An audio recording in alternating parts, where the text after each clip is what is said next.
அனைவருக்கும் வணக்கம். இன்னைக்கு ஹிந்து நியூஸ் பேப்பர்ல என்ன இம்பார்ட்டன்ட் நியூஸஸ் இருக்கு அப்படிங்கிறத பார்ப்போம். முதல்ல பார்த்தீங்க அப்படின்னா, India poised to emerge as world's top potato producer அப்படின்னு சொல்லி குடுத்துருக்காங்க. ஓகேங்களா? ஸோ பொட்டேட்டோ ப்ரொடியூசர் உருளைக்கிழங்கு உற்பத்தியில இந்தியா உலகத்திலேயே முதல் இடத்துக்கு வரப்போறாங்க அப்படிங்கிறத சொல்லியிருக்காங்க. யார் சொல்லியிருக்காங்கன்னா, பெரு அப்படிங்கிற நாட்ட சேர்ந்த ஒரு ஆர்கனைசேஷன் தான் வந்து இத சொல்லியிருக்காங்க. கரண்ட்டா யாரு வேர்ல்டோட பொட்டேட்டோ டாப் ப்ரொடியூசர் யாருன்னா சைனா. ஓகேங்களா? ஸோ நம்ப சைனாவ டிஃபீட் பண்ணிட்டு இந்தியா முன்னாடி வரப்போகுது அப்படிங்கிறத சொல்லியிருக்காங்க.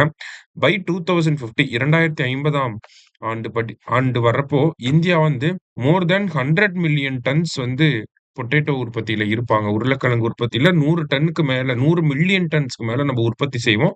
எப்ப அப்டின்னா 2050ஆம் ஆண்டுல அப்டிங்கிறத சொல்லியிருக்காங்க. ஜஸ்ட் என்ன அப்டிங்கிறத தெரிஞ்சுக்கோங்க. அடுத்தது Mumbai Ahmedabad bullet train project hits milestone அப்டின்னு சொல்லி குடுத்துருக்காங்க. அதாவது மும்பை டூ அகமதாபாத்ல தான் நம்ப இந்தியாவோட ஃபர்ஸ்ட் புல்லட் ட்ரெயின் அப்டிங்கிறது வரப்போது. யாரோட உதவியின் மூலியமா நம்ம இத பண்றோம் அப்டின்னா, ஜப்பானோட உதவியின் மூலியமா நம்ம இத பண்றோம். சரிங்களா? இது முக்கியமான விஷயம். எந்த கண்ட்ரி நமக்கு ஹெல்ப் பண்றாங்கன்னா, ஜப்பான் தான் நமக்கு ஹெல்ப் பண்றாங்க. சரியா? Mumbai to Ahmedabad bullet train பார்த்தீங்கன்னா, கிட்டத்தட்ட ஆ ஏறக்குறைய 300 கிலோமீட்டருக்கு பாலம் மட்டும் போட்டிருக்காங்க. பிரிட்ஜஸ் மட்டும் கட்டியிருக்காங்க. சரிங்களா? ஏன் இவ்ளோ கிலோமீட்டருக்கு பிரிட்ஜஸ் மட்டுமே கட்டியிருக்காங்க அப்படின்னு பார்த்தீங்கன்னா, இந்த மும்பை டூ அகமதாபாத் இந்த புல்லட் ட்ரெயின் வழித்தடத்துல ஏறக்குறைய 14 நதிகள் வந்து இருக்கு. ஓகேங்களா? இந்த 14 நதிகளையும் கிராஸ் பண்றதுக்கு நம்ம ஏறக்குறைய 300 கிலோமீட்டருக்கு பாலங்கள் கட்ட வேண்டியதாக இருந்திருக்கு. அந்த பணிகள் இப்ப முடிச்சிருக்கு அப்படிங்கிறது தான் இந்த செய்தியில குடுத்திருக்காங்க. அதுதான் ஹிட்ஸ் மைல்ஸ்டோன் அப்படின்னு சொல்லியிருக்காங்க. சரியா? ரைட். அடுத்ததா பார்த்தீங்க அப்படின்னா, ஜெயந்த் நார்லிக்கர். இந்தியாவோட ஒரு ஆஸ்ட்ரோபிசிசிஸ்ட் அப்படின்னு சொல்லலாம் இவர. சரிங்களா? முக்கியமான ஒரு நபரு. இவரு கூட ஃபேமஸா பார்த்தீங்க அப்படின்னா, ஹாயில் நார்லிக்கர் அப்படிங்கிற இந்த தியரிய வந்து சொல்லியிருப்பார். Oil Narlikar theory of gravity அப்படின்னு சொல்லுவாங்க. ஓகேங்களா? தியரி ஆஃப் கிராவிட்டிய வந்து பப்ளிஷ் பண்ணியிருப்பாரு. அதே மாரி பார்த்தீங்கன்னா, inter university centre for astronomy and astrophysics. இந்த சென்டர் எங்க ஐயுசிஏஏ அப்படிங்கிறது. இதோட ஃபுல் ஃபார்ம் கூட நமக்கு கேட்கலாம். சரியா? எங்க இருக்கு அப்படின்னு பார்த்தீங்கன்னா, பூனேல இருக்கு. ஓகேங்களா? இத வந்து எஸ்டாப்ளிஷ் பண்ணி இதோட ஃபர்ஸ்ட் டைரக்டரா இருந்தவர் யார் அப்படின்னு பார்த்தீங்கன்னா, நார்லிக்கர் அவர்கள் தான். சரிங்களா? Inter university centre for astronomy and astrophysics அப்படின்னு சொல்றோம். ரைட். முக்கியமான ஒரு நபர். இவர பார்த்தீங்கன்னா, பத்ம பூஷன் விருது வந்து 1965ல வாங்கியிருப்பாரு. யுனெஸ்கோவோட காலிங்கா பிரைஸ் எதுக்காக குடுப்பாங்க அப்டின்னா, சயன்ஸ பாப்புலரைஸ் பண்றதுக்காக இந்த காலிங்கா பிரைஸ் அப்டிங்கிறத குடுப்பாங்க. சரியா? அத 1996ல வாங்கியிருக்காரு. Prix Jules Janssen award France வந்து குடுப்பாங்க. சரிங்களா? அந்த விருத வந்து 2004ல வாங்கியிருக்காரு. அடுத்ததா சாகித்ய அகாடமி பிரைஸும் வாங்கியிருக்காரு. சரிங்களா?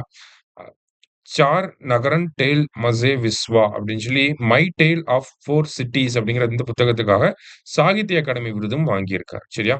அவர பத்தி தான் இங்க குடுத்திருக்காங்க.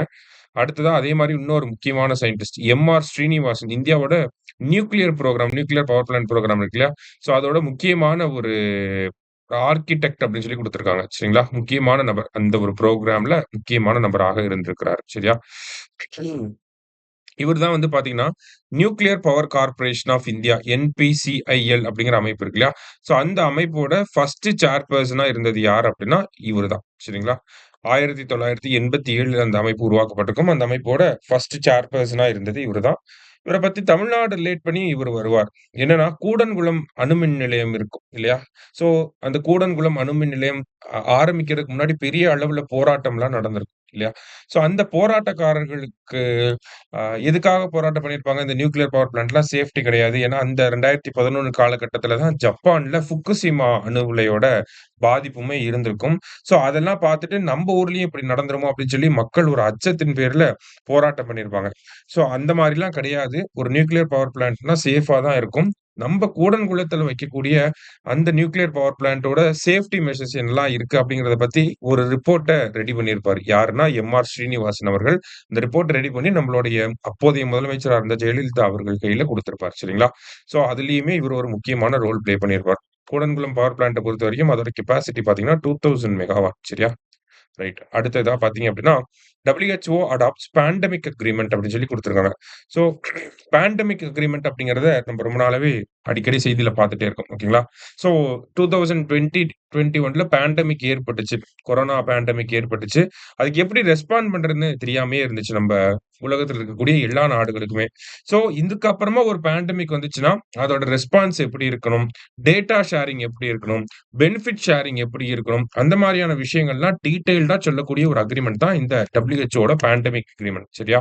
இப்போ உதாரணத்துக்கு ஒரு நாட்ல வந்து ஒரு நோய் தொற்று ஏற்படுது அப்டின்னா, அந்த நாடு வந்து அந்த சாம்பிள்ஸ அந்த வைரஸோட சாம்பிள்ஸ வந்து மருத்துவ நிறுவனங்களுக்கு, இந்த பார்மா கம்பெனிஸ்க்கு, WHOக்கு பெரிய பெரிய நாடுகளுக்கு வந்து யாரெல்லாம் அந்த டேட்டாவ ரெக்வெஸ்ட் பண்றாங்களோ, அவங்களுக்கெல்லாம் அவங்க ஷேர் பண்ணணும். ஷேர் பண்றதுக்கு பெனிஃபிட்டா அந்த நாட்டுக்கு என்ன கிடைக்கும் அப்டின்னா, இவங்க அனுப்பக்கூடிய சாம்பிள பேஸ் பண்ணி தான் அவங்க வேக்சின தயாரிக்க போறாங்க.